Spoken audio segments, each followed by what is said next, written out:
Good afternoon, ladies and gentlemen. My name is Dr. John Belkwitz, and I'm excited to talk to you. I like doing this a lot.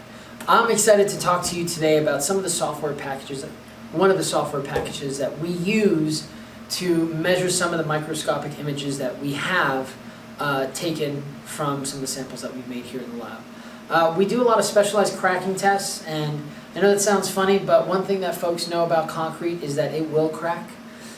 So we've developed a lot of tests over the years, and then also used a lot of tests that have been developed over the years to really identify how concrete cracks in different environments. And right now what's going on upstairs is Hailey is actually, we've had some samples that have cracked. We took some optical microscope images of them, and now we're using, as well as the calibration of a certain length of a known distance.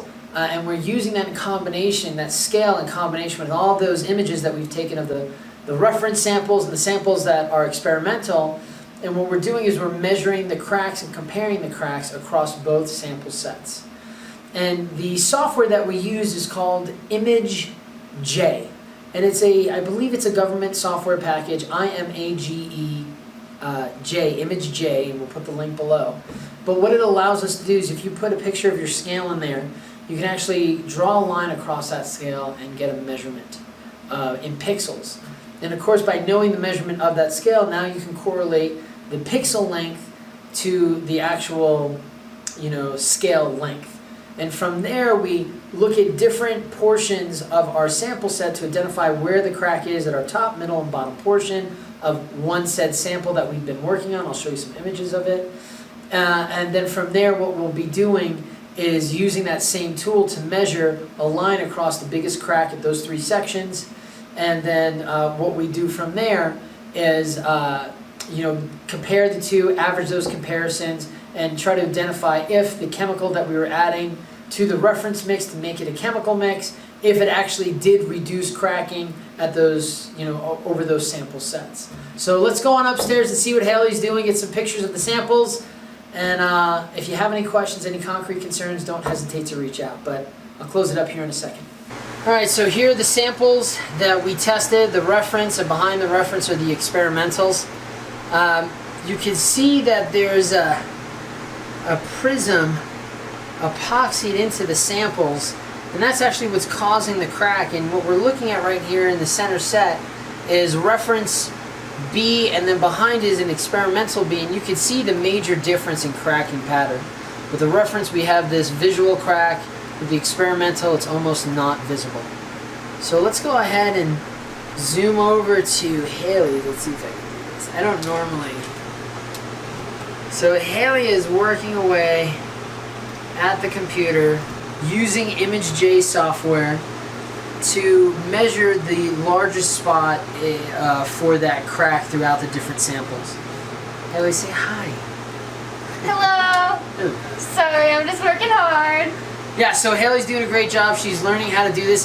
It's not a difficult process, and is a free software package, so it's... I love it. And then, yeah, I mean, you're even using a Mac.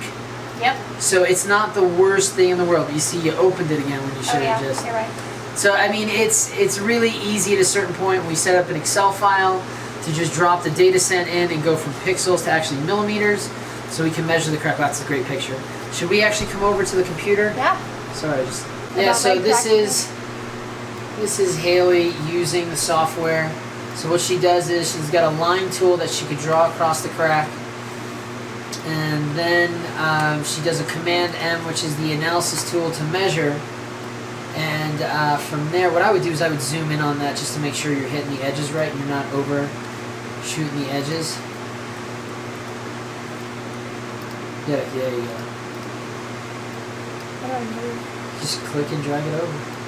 There you go. So you see what I said, that you just want to zoom in to see if you can make the edges a little bit prettier. You can click it and drag it up, or hit Command and then click, and that'll zoom out.